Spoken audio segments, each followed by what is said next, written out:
አብዛኞቻችን ምግብ ለመብላትም ሆነ ሜካፕ ለመቀባት እጃችንን እንጠቀማለን። ናዲያ ግን ይህንን ሁሉ የምታደርገው በእግሮቿ ነው።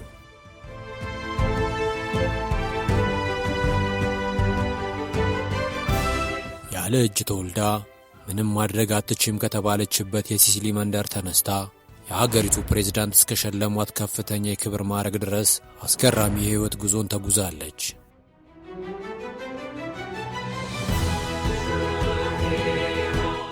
ሞተር ሳይክል እያሽከረከረች የአካል ጉዳተኝነትን ድንበር የሰበረችው ናዲያ ላውሬንሳ ወይም አይረን ናዲያ አካል ጉዳተኝነት መጨረሻ ሳይሆን አዲስ ጅማሬ መሆኑን በተግባር አሳይታለች።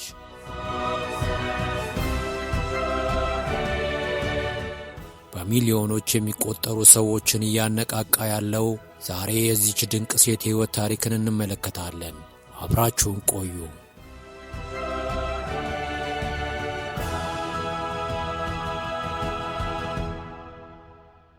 ምንም የማይቻል ነገር የለም የሚለው ቃል ብዙዎቻችን እንሰማዋለን። ነገር ግን ይህንን ቃል በተግባር የኖረችውን ናዲያ ላውሬንሳን ስናይ የቃሉ ትርጉም ይለወጣል። ናዲያ የተወለደችው ያለ እጅ ነው። እግሮቿም ቢሆኑ ሙሉ በሙሉ አልበቀሉም። ብዙዎች ይህንን ሁኔታ እንደ ትልቅ መሰናክልና ተስፋ አስቆራጭ አድርገው ሊያዩት ይችላሉ።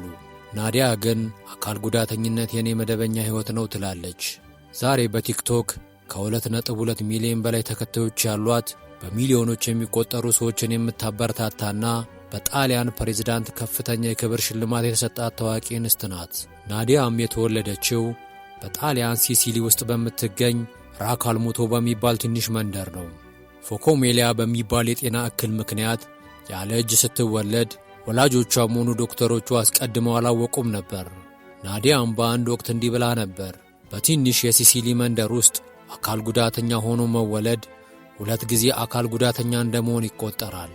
ይህ ማለት በአካል ካለብኝ ችግር በተጨማሪ ማህበረሰቡ የሚሰጠኝ የተሳሳተ አመለካከትና ምቾት የማይሰጡ መንገዶች ሌላው ትልቅ ፈተና ነው በማለት ተናግራለች። በልጅነቷ ቤተሰቦቿ እንደ ማንኛውም ልጅ እንድትሆን ያበረታቷት ነበር። ነገር ግን ወደ ጉርምስና ስትገባ ነገሮችም ተለወጡ።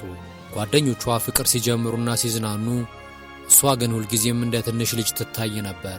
ከቦታ ቦታ ለመንቀሳቀስ በጓደኞቿ መታቀፍ ነበረባት። ይህ ደግሞ በውስጧ ከፍተኛ የበታችነት ስሜት ይፈጥርባትም ነበር።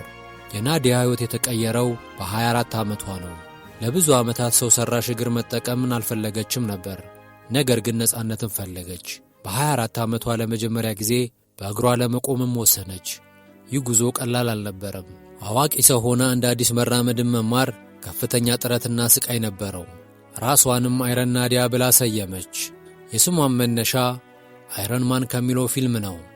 እሷም እንደምትለው ሰው ሰራሽ እግሯ ልክ እንደ ብረት ጥንካሬም ይሰጣታል። ለመጀመሪያ ጊዜ ተረከዝ ያላቸው ጫማዎችን አድርጋ ስትራመድ የነበራት ደስታ ቀላል አልነበረም። ይህ ለእሷ የድል ቀንም ነበር። ናዲያ ትምህርቷን በማኅበራዊ አገልግሎት ወይም ሶሻል ሰርቪስ ብታጠናም በአካል ጉዳቷ ምክንያት ማንም ሥራ ሊቀጥራት አልፈለገም። ነገር ግን ተስፋ ቆርጣ አልተቀመጠችም። የራሷን ሥራ ማኅበራዊ ሚዲያ ላይ መፍጠር ጀመረች። በቲክቶክ እና ኢንስታግራም ገጾቿ ላይ በእግሮቿ እንዴት ሜካፕ እንደምትቀባ፣ እንዴት እንደምትበላና እንዴት እንደምትጽፍ ማሳየት ጀመረች። ዓላማዋም ሰዎች የእሷን አካል ጉዳት ሳይሆን እሷ ማን እንደሆነች እንዲያውቁ ማድረግም ነበር። ተከታዮቿም አሁን አካል ጉዳትሽን ሳይሆን አንቺን ማየት ጀምረናል ይሏት ጀመር። ናዲያም በአካል ብቃት እንቅስቃሴ ላይም በጣም ንቁ ናት። በጂም ውስጥ ጠንክራ ስትሰራ በማሳየት ለብዙዎች ተምሳሌ ትሆናለች።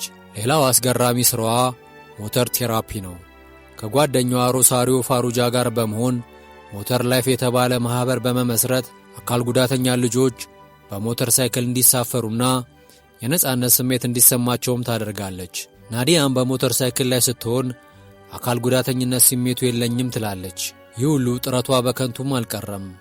እንደ አውሮፓውያኑ አቆጣጠር በ2026 የጣሊያን ፕሬዝዳንት ሰርጂዮ ማታሬላ ናዲያን ካቫሊየሪ ወይም ናይት ኦፍ ዘ ሪፐብሊክ በሚል ከፍተኛ የክብር ማዕረግ ሸልመዋታል።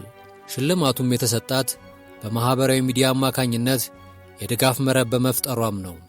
ሕይወታችንን የሚወስነው የደረሰብን ችግር ሳይሆን ለችግሩ የምንሰጠው ምላሽ መሆኑን አስተምራናለች።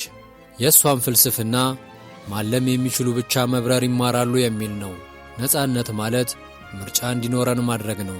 ማን መሆን እንዳለብን፣ ወዴት መሄድ እንዳለብንና ምን ማለት እንዳለብን ራሳችን መወሰን ሲኖርብን ነው ትላለች። የናዲያ ታሪክ ዛሬ ለሁላችንም ትልቅ ትምህርት አለው። በእጃችን ያለውን ነገር ማመስገንና በምንም አይነት ሁኔታ ተስፋ ለመቁረጥ። ናዲያም እንደምትለው ሁልጊዜም ቢሆን ወደ ደስታ የሚወስድ መንገድ አለ ትላለች። ከሲሲሊ ትንሽየዋ መንደር እስከ ሮም የሪፐብሊኩ ቤተ መንግሥት ያደረገችው ጉዞ አካል ጉዳተኝነት የአቅም ውስንነት ሳይሆን የተለየ ማንነት መሆኑን በተግባር ያሳየ ነው። በአንድ ወቅት ማኅበረሰቡ ይህንን ማድረግ አትችም እያለ በሩን የዘጋባት ናዲያ ዛሬ በሚሊዮኖች ለሚቆጠሩ ሰዎች የተስፋ በር ሆናለች። የእሷ ታሪክና ትልቁ ድል ሰዎች የእሷን አካል ጉዳት ማየታቸውን ትተው እሷን እንደ ግለሰብ፣ እንደ አትሌትና እንደ አንዲት ጠንካራ ሴት እንዲመለከቱ ማድረጓ ነው። ዛሬ አይረን ናዲያ ተብላ የምትጠራው በሰው ሠራሽ እግሯ ጥንካሬ ብቻ ሳይሆን በውስጧ ባለው የማይበገረው እንደ ብረት የጠነከረው መንፈሷ ነው። ናዲያ ላውሬሴላ ሕይወት ምንም ያህል ከባድ ፈተናዎችን ቢጥልብንም ሁልጊዜም ወደ ደስታ የሚወስደን መንገድ አለ ትላለች። ሚስጥሩም ደግሞ በሌለን ነገር ላይ ከማዘን ይልቅ ባለን ነገር ላይ ተመስርተን አዲስ ሕይወት መገንባት መቻላችን ነውም ብላለች። የናዲያን ታሪክ ከወደዳችሁት ቪዲዮን ላይክ በማድረግ ለሌሎች እንዲደርሱ አድርጉ። የእሷ ጥንካሬ ለእናንተ ምን ትርጉም ሰጣችሁ? በኮመንት መስጫው ላይ አጋሩን።